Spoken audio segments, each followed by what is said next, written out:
Hey, it's Alex Radcliffe from Board Game Co., and today we are talking about Nova Aetas Renaissance. Nova Aetas Renaissance is the 9th campaign from Ludus Magnus Studio, but like something like the 6th game or 5th game. They've had a bunch of cancellations and relaunches along the years, and so this is basically their newer version of Nova Aetas. Nova Aetas was their first campaign on Kickstarter 5 years ago, and it rated a respectable 7.4 on Board Game Geek, and this is the re-implementation of that system, which I'm generally a fan of. Usually, not always, usually it means that you're getting a better game, a more refined game, a game where they have had the opportunity to take a look at all the things that they need to tweak, maybe downtime, maybe customization or this or that or whatever, and give you a better system. It will not guarantee a better system, not by a long shot. Speaking for myself, for instance, I've drastically prefer Zombicide Black Plague to Zombicide Invader, but generally across the board, it does deliver a game system, and even in my example, many people prefer Zombicide Invader to Zombicide Black Plague, so who really knows?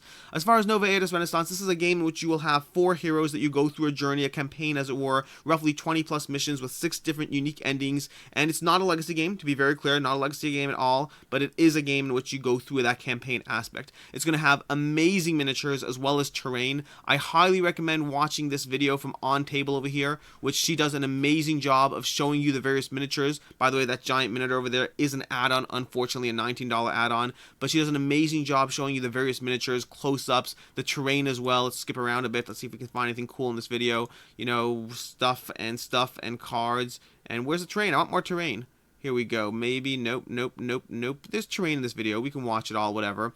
You can see over here, if you watch the initial campaign video, and by the way, I do recommend watching that initial campaign video. It shows a lot of stuff. It's very cool, but look at this. No, over here. Let's drop back a second.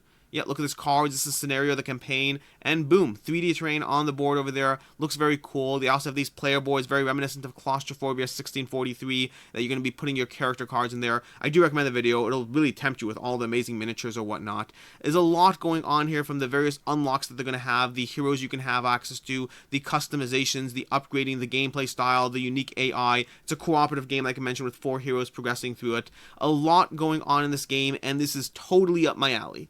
As far as the campaign itself, there's a lot unlocked already. Now I'm going to start with the coolest thing, although also slightly risky, which is the Mandalorian. I mean the Medicio, not the Mandalorian, the Medicio. This is the Medicio, which is the early bird unlock if you back this game in the first 48 hours. And the way you know it, basically, it's not the first 48 hours. They have specific pledge levels down here that you can hop over. The all gone pledge levels for the 119 or the 149 options.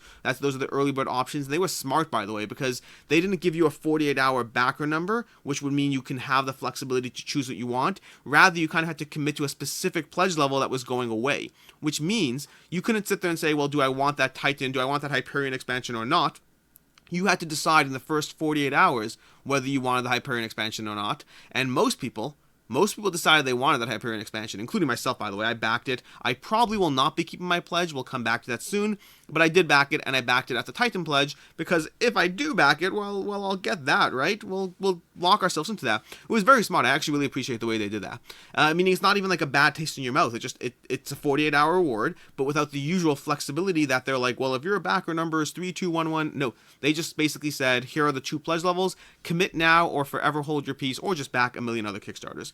But in any case, in that 48-hour option, that early bird option, and you could switch out of their pledge level, you'll just lose the early bird.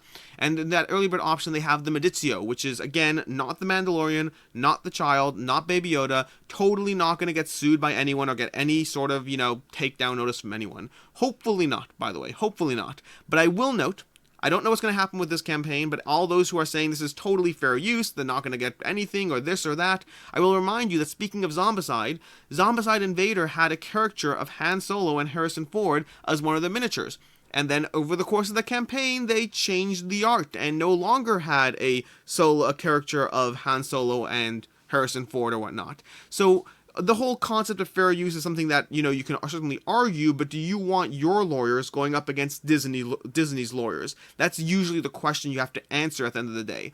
And so while I am hyped for this miniature, meaning I'm probably not getting this game, but I might actually try to get that miniature because I think it's cool, but while I am hyped for it, I would caution anyone backing this game to understand that it is 100% possible that after your money's been collected, after it's too late, they may get a takedown notice of this, and you'll be like, oh, we can't give you this, and here's your other miniature that's almost as cool, right?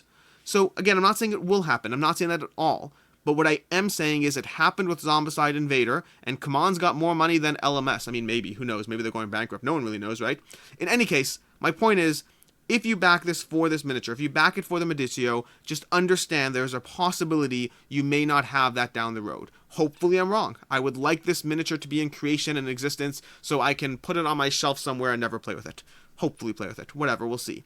Point is, it is a risk. Going back to other stuff, as in terms of the content in this game, there's a ton going on here. This is a whole, medieval Renaissance style of design or whatnot, very similar to what we're going to see in Assassin's Creed. In fact, they have an Assassin's Creed crossover. And so we have all these miniatures over here. We have the Bully over here. There's a few optional. The Clockwork Golem, I love the Clockwork Golem over there. The Chimera, I'm okay with. Nothing particularly there. In terms of, there's tons of extra content, the 3D elements of the game, the tiles, tokens, the game components. Random mention that the box will hold sleeved cards. I just remembered an FAQ bit and all that. The Hyperion expansion. This is the Hyperion expansion that you could have bought if you went for the Titan Pledge early board, or if you switch up your pledge, or if you just get it as an optional buy. But if you do that, you are paying more than if you got a bundled pledge, unfortunately. So it's cheaper to have gotten that Titan Pledge early bird. That would be the most ideal option. And this is going to be a crossover to Black Rose Wars. You can use this in your Black Rose Wars game, which I have behind me on the shelf right over there behind Super Fantasy Brawl. You can see Black Rose Wars. I need to break that game out and play it because it looks amazing, and that one's rated an 8.2. I'm psyched about that one. Going back to this one, so we have more terrain stuff for the Black Rose Wars components. We have the unlock stretch goals for the Magister Pledge. I don't know what I'm talking about there. And just more miniatures, more factions. So scroll down to the stretch goals, where if we scroll, I keep trying to say stroll instead of scroll. And by the way, in terms of here, content creation, there's a ton of previews from Dice Tower to Meeple University, Cardboard Rhino, Ready Steady Play, etc., etc. The on-table stuff, I think the on-table had the best visual demonstration of the stuff, so I do recommend watching that 6-minute video. It'll give you a lot of, keep in mind it's all resin and whatnot. I think it's all resin, but still worth watching. So over here we have the Altair Saga. In case you didn't back, the 14,000 Assassin's Creed miniatures in the Assassin's Creed game, you can definitely try to get your hands on some of this stuff over here. We have some more stretch goals, some stretch goals, and more stretch goals to go along with your stretch goals, right next to your stretch goals, in addition to your stretch goals, and in the same box as your stretch goals, along with a tower for your stretch goals, similar to the tower for your stretch goals in Assassin's Creed, but stretch goals and more stretch goals. Basically stuff. That's what I'm saying here. The overall point here is you get a lot of stuff. And you can go through the various updates. There's currently 8 updates right now. Lots and lots of stuff in order for you to, be tempted by this game. Now, this one, unfortunately, was in the on-table if you want a sense of scale. So over here, if you start off at the very beginning here, at the on-table, that is a sense of scale for your $19 miniature compared to the other one. It's cool. I don't know if it's large enough to be $19 cool. It does come with some other stuff in the box as well. It's not just a miniature, but factor in the size of this thing compared to the size of a regular miniature. If you missed that early bird for the Not Mandalorian, the $12 will get you the Not Mandalorian over here. Then for $49, you get the Nova Aetas Renaissance Hyperion. For $12, you get the Nova Aetas Upgrade Kit. Now, if you are an original backer of Nova Aetas, if you have that same backer kit, email, or whatever, you will get this for free. So, fun story there. Past that, and there was another promo thing about like Black Rose stuff. In fact, they have that in the FAQ. You can take a look at the FAQ. They had a lot of questions answered there. So, should you back it? Should you not? What am I doing? All that stuff. So, I'm probably not backing this game, unfortunately. And not because I don't think it'll hold its value. It's really a combination of the fact that I have too many of these games coming to begin with, which, if that were a reason enough on its own, that'd be great. Sadly, I don't have that level of self-control. What I do have is I don't have self-control in and of itself in terms of too much content. But I do have self-control in the concept of I look for excuses not to back games. Many excuses, whatever those excuses might be. So I try to find excuses not to back games at this point. Now, excuse number 1 is this is going to be like a 20-plus mission campaign game, which that's just, if this was a one-shot, I'd be significantly more tempted to back this as a one-shot adventure. As a giant epic sprawling campaign game, I have too many coming my way. And then the second thing and the big thing is that Ludus Magnus Studio does have a tricky track record on their past few campaigns in terms of how things are run and in terms of extra charges that backers incurred in order to get their stuff. And that's going to be most specifically on Dungeonology, where they incurred an extra, just magical extra shipping fee that they did not talk about mid-campaign for the Wave 2 stuff. Not mid-campaign, mid-whatever for the Wave 2 stuff. So in Dungeonology, if you got the Wave 2 stuff split up, whatever, you suddenly got an extra shipping charge that you were not warned about. So that's not great. It's kind of holding your stuff blackmail because like, oh, shipping is X and now it's going to be Y. Now keep in mind there's different levels of tiers here, and they're all offensive to a degree. But within the campaign itself, you're always going to have the shipping announced to some degree. And so using, for instance, the US as an example, right now in this campaign over here, they say shipping is going to be $34. I think it was. USA is $34 to most states, and it varies. And they do have that little blurb here. Keep in mind, these are just estimates. Costs may rise based on weight, increase due to unlock stretch goals and any optional buys, which basically means the more stretch goals you unlock, the more we can say, hey, look, it was just $34 for the base game, but it's really more than that. And then the more optional buys you get, you have to add onto your price. And I don't have a problem with shipping. I don't. I understand shipping is a thing. I run a business. Shipping is my biggest expense. At Board Game Co., 50% of our expenses, roughly 50% of our expenses go to shipping. So I understand that. I'm very sympathetic to it. But it's still problematic when you don't tell people what shipping will be, when they have no prediction or accuracy to what it is. So that $34 might be $34. It could just as easily shoot straight up to $50, and they can easily say, well, you bought an optional buy and there are a bunch of stretch goals.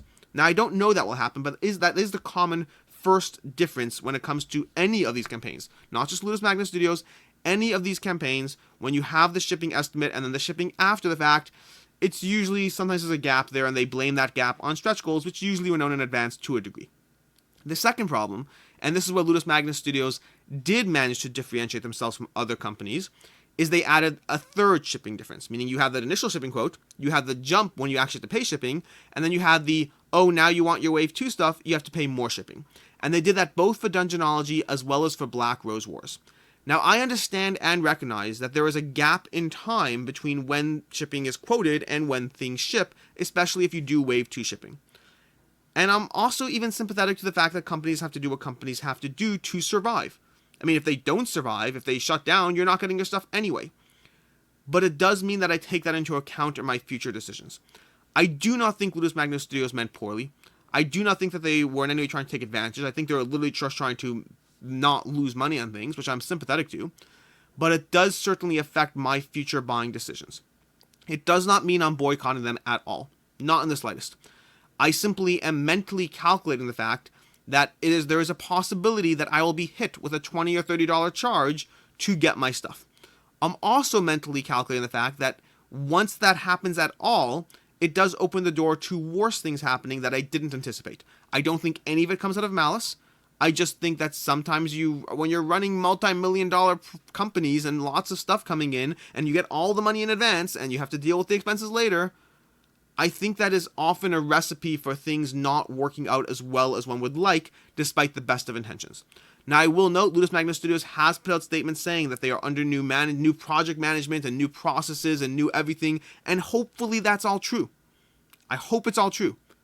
But fool me once, shame on me. Fool me once, shame on you. Fool me twice, shame on me. I expect to cover Ludus Magnus Studios campaigns in the future. I expect to tell you to back them and that it'll hold their value. And by the way, I think this will hold its value. I also expect that I will caution you and warn you and give you the information you need to make an informed decision. For myself, to be very clear, I would still back this game if not for the fact that I am overwhelmed with too many of these games, and I am using this as an excuse not to back this game.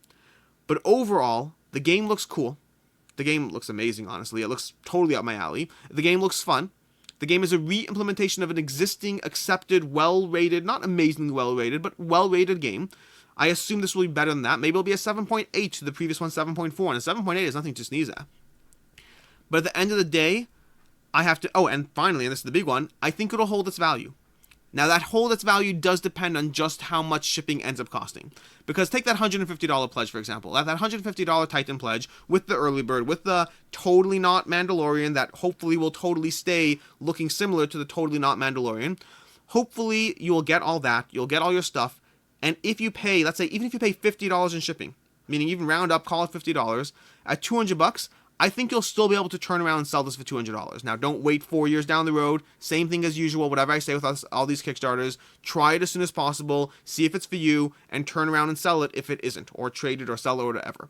But do I think you'll get your $200 back if you try it in the first 3 months and you don't like it? 100% yes. Unless, of course, they slap on an extra $40 in shipping to get Wave whatever. Now, I will note there is no Wave 2 in shipping here. That's the good news. There's only a Wave 1. but it's still, of course, possible that you have an additional shipping charge just to get your Wave 1 stuff. I don't think that will happen here. To be very clear, I do not think that will happen here.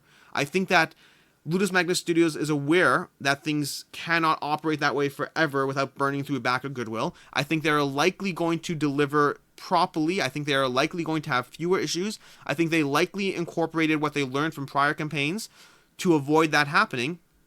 And I also think it would be remiss of me to automatically assume that will be the case and not mention anything at all. It just all should go into your mental mind map of what you want to do.